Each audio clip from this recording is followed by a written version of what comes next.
તો Rajkot gaming zone મામલે Rajkot crime branch દ્વારા 10 લોકોની અટકાયત કરવામાં આવી છે, જેમાં માલિક યુવરાજસિંહ સોલંકી અને 2 મેનેજર યજ્ઞેશ પાઠક અને નીતિન જૈન સહિત 10 લોકોની અટકાયત કરવામાં આવી। પોલીસ દ્વારા હજુ પણ મિસિંગ લોકોની યાદી બનાવવામાં આવી રહી છે। કુલ 35 થી 40 લોકો કામ કરતા હતા, તે પૈકી મિસિંગ કેટલાક લોકોની પણ યાદી બનાવવામાં આવી રહી છે। પોલીસની પ્રાથમિક પૂછપરછમાં ગેમ ઝોનમાં શેડ ખાતે વેલ્ડિંગ કામ ચાલુ હતું, જેમાં સ્પાર્ક થવાના કારણે આગ લાગી અને એમાં આ મોત થયા હોવાની આશંકા સેવાઈ રહી છે।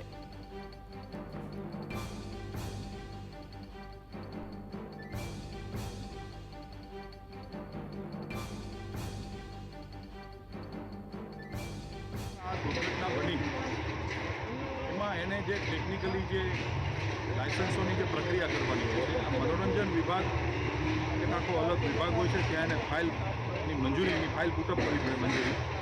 મનોરંજન વિભાગમાંથી રાજકોટ મ્યુનિસિપલ કોર્પોરેશનમાં એની ફાયર માટેની ફાઇલ આવતી હોય છે, પરંતુ દુઃખ સાથે કહેવું પડે કે આ ગેમ ઝોનની અંદર કોઈપણ જાતની ફાઇલ પુટઅપ કરવામાં નથી આવી, જેથી કરીને રાજકોટ મહાનગરપાલિકાના ધ્યાનમાં વિષય જ નથી આવી।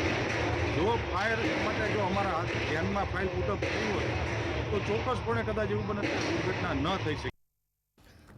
તો આ ગોઝારી ઘટનાના જે જવાબદાર લોકો છે તેમની સામે હવે મોડે પણ કાર્યવાહી કરવામાં આવી છે। 10 લોકોની અટકાયત કરવામાં આવી છે। અહીંયા જે મેનેજર છે, જે માલિક છે, આ ચહેરો આપ જોઈ રહ્યા છો, યુવરાજસિંહ સોલંકી, તે ક્યાંક ને ક્યાંક જવાબદાર છે, જે 33 જિંદગીઓ કહી શકાય કે આગમાં હોમાઈ ગઈ છે તેના માટે, અને આવા અનેક બીજા પણ લોકો મેનેજર સહિત માલિક સહિત 10 લોકોની અટકાયત કરવામાં આવી છે। SITની રચના કરવામાં આવી છે, પૂછપરછ કરવામાં આવશે અને તપાસ કરવામાં આવશે।